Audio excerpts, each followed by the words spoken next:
In 1 week, the UK will be voting on whether it wants to be in or out of the European Union.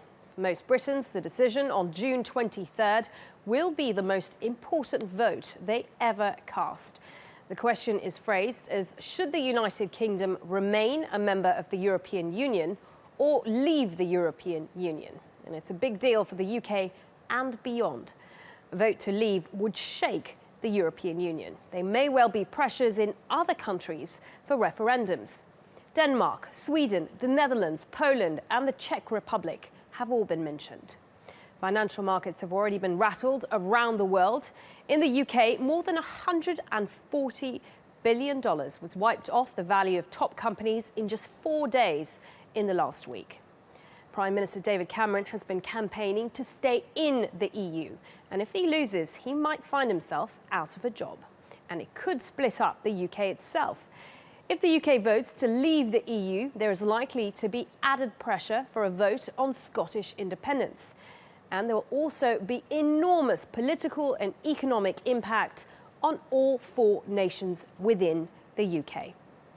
Let's speak to TRT World's Simon McGregor-Wood, who is live for us in London. Simon, the tide appears to be turning in favour of the Leave side. Why is that happening? Well, the polls would suggest that's the case, and it's not just the most recent rash of polls that have been out the last 2 or 3 days. They seem to be representing some sort of consolidation of a shift in the polling that we first identified last week. And most people seem to be suggesting that it is immigration and the Leave campaign's almost relentless focus on that, which is connecting very effectively with the British public. And it is over and above the very real concerns that a lot of people have about the possible economic consequences of a so-called Brexit. That is, of course, the trump card of the Remain campaign, who are relentlessly hammering this issue of the potential for negative consequences to the British economy, jobs, investments, etc., etc. But it seems, on balance, at least according to the polls, and we should always take them with a pinch of salt, that most people are favouring this notion that by somehow, if we leave the European Union, we can certainly get a control on mass immigration, which people do not like, and over and above that, a greater sense that if we leave the European Union, we can regain control of borders, national sovereignty, that the Parliament behind me would somehow very quickly become the sovereign instigator of all our law, and we would somehow be liberated from what many people in this country see as some sort of EU over-regulation and suppression of national rights. The Remain campaign, as you say, have stuck to their motto since the very beginning that it will be bad for the economy if they leave. Many economists, bankers, the US president and so on have all supported that. But that doesn't seem to be working. Why not? No, it's extraordinary, and I think that the Remain campaign is getting itself into a bit of a pickle, frankly, over this issue. In response to the polls, we had Chancellor George Osborne only on Wednesday, yesterday, coming out in response and announcing what he called a so-called an emergency Brexit budget.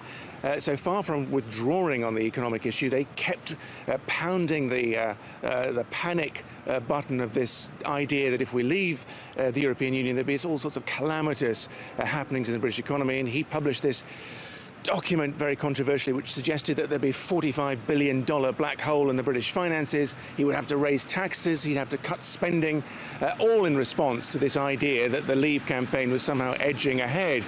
And it hasn't gone down very well.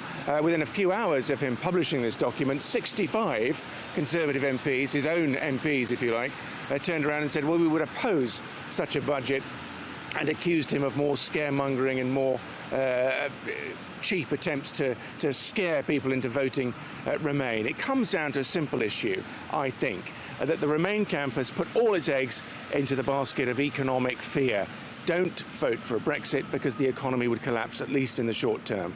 The Leave campaign has concentrated almost exclusively on immigration, and very simply, although it is an oversimplification, at the moment the polls suggest that the immigration issue, this idea of this country no longer having control of its borders under the EU freedom of movement thing, which is sacrosanct in Brussels, is the one that is connecting and pushing people, we think, towards the Brexit. And as you said in the intro to this sequence, this segment, the financial markets are now picking up on that, and it is clear from the sell-off of shares, the drop in the value of the pound, etc., financial markets think that the Brexit is a real possibility now.